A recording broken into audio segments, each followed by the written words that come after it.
Karena tim Indonesia ini dalam pagelaran kejuaraan Dana Nation Cup 2017 menarik perhatian dunia karena mencium tangan wasit sebelum pertandingan. Tradisi sederhana ini bahkan mulai menjadi tren di kalangan wisatawan. Ternyata budaya mencium tangan wasit ini juga sering dilakukan dalam pergelaran Dana Nation Cup setiap tahun.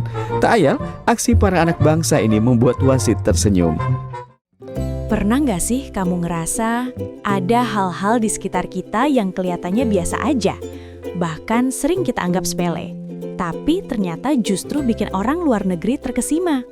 Hal-hal kecil yang kita lakukan tanpa mikir panjang, tanpa sadar, tanpa perlu diajarin ulang. Salah satunya adalah cium tangan. Salim sih. Waduh, kalah dukur ya. Apa kabarnya? Wah, salim ya. Hebat ini. Hello again, the throwback. Okay, goodbye my friends. Bye-bye, nice to meet you all. Thank you, that's very cute. I appreciate it. Buat kita, orang Indonesia, cium tangan itu hal yang sangat wajar. Ketemu orang tua, ketemu guru, ketemu kakek nenek, ketemu tamu yang lebih tua, tangan diulurin, kita salami, lalu kita tempelin ke kening atau ke hidung. Sederhana, biasa, nggak perlu upacara. Tapi buat banyak orang asing, ini bukan hal kecil. Bahkan buat sebagian dari mereka, ini adalah salah satu pengalaman budaya paling menyentuh yang pernah mereka rasakan selama hidup.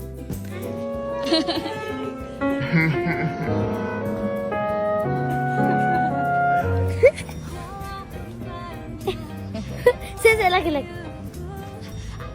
Dadah Mama, Assalamualaikum. Waalaikumsalam, hati-hati Ndek. Feswir sini, Feswir. Mau beli, ayo dulu. Assalamualaikum, Mami. Waalaikumsalam, hati-hati ya. Oke, Mami. Hari ini kita bakal ngobrol santai tentang satu tradisi yang kelihatannya sederhana, tapi ternyata menyimpan makna yang sangat dalam. Bukan cuma soal sopan santun, bukan cuma soal adat, tapi soal bagaimana sebuah bangsa menanamkan rasa hormat, empati, dan adab sejak usia yang sangat dini.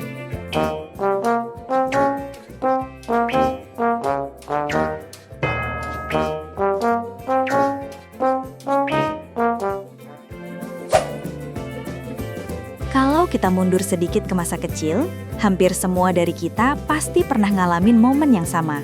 Sebelum berangkat sekolah, orang tua bilang, salim dulu sama ayah ibu. Atau saat pulang ke rumah nenek, salim dulu sama eyang. Atau saat masuk kelas, salim dulu sama bu guru. Lucunya, kita jarang banget dikasih penjelasan panjang lebar kenapa harus begitu. Nggak ada teori, nggak ada definisi formal. Kita cuma diajarin satu hal sederhana. Itu tanda hormat. Dan anehnya, itu langsung nyantol.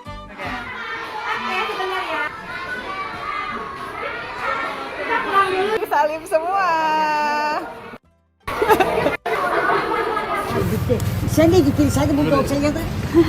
Babaanne Allah'a emanet ol inşallah. Hatıramız olsun. Sana atarız. Cium tangan bukan sekadar formalitas, bukan juga cuma kebiasaan kosong.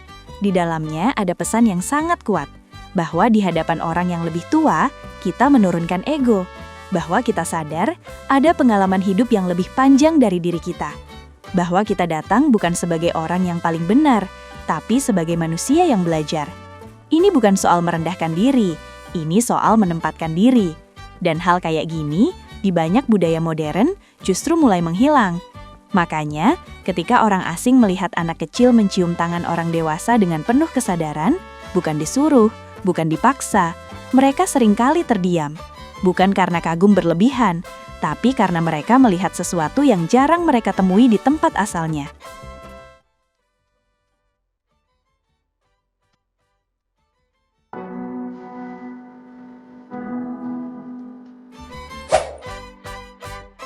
Sekarang, kita masuk ke cerita-cerita nyata. Bukan karangan, bukan mitos.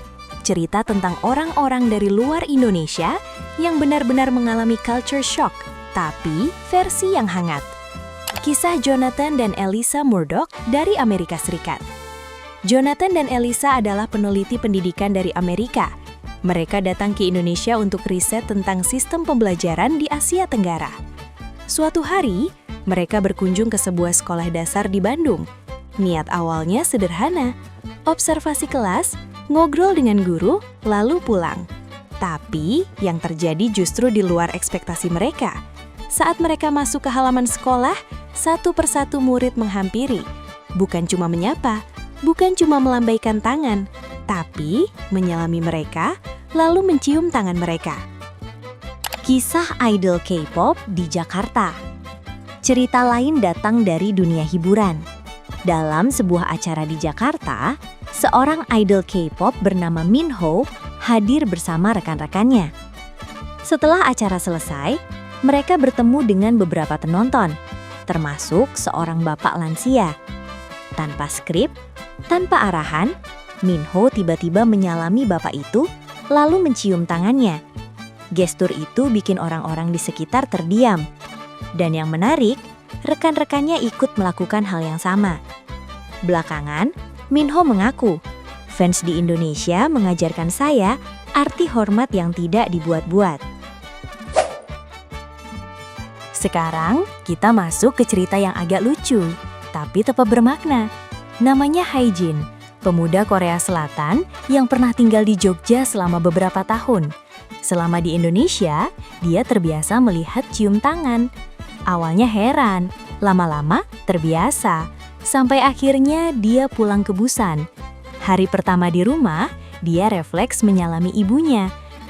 Coba salim ke ibu Korea saya. Reaksinya, ibu saya agak bingung dan langsung balik salim juga. Kok ibu saya cepat banget ya belajarnya? 이게 인도네시아 인사야? 근데요, 내가 해야 되는데 내가.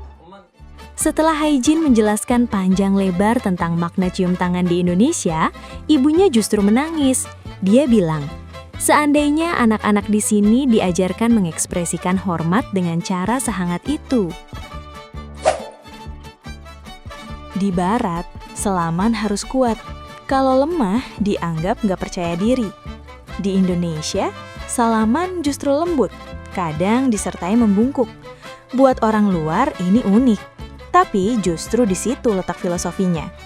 Aku datang ke Indonesia pertama kali, aku kocak banget. Jabat tangan itu penting banget buat kesan pertama. Kalau jabatannya lemes, kesannya jadi seperti nggak terlalu tertarik atau nggak terlalu percaya diri. Salaman kuat itu bicara soal kekuatan. Salaman lembut bicara soal perasaan. Bukan berarti salah satu lebih baik, tapi menunjukkan nilai yang berbeda. Cium tangan bukan sekedar tradisi. Ia adalah jendela kecil untuk melihat jiwa sebuah bangsa. Dan mungkin justru hal-hal sederhana seperti inilah yang membuat Indonesia selalu dirindukan oleh dunia. Kalau kamu merasa video ini bermakna, jangan lupa subscribe, like, dan share. Karena menjaga budaya dimulai dari mengingatnya.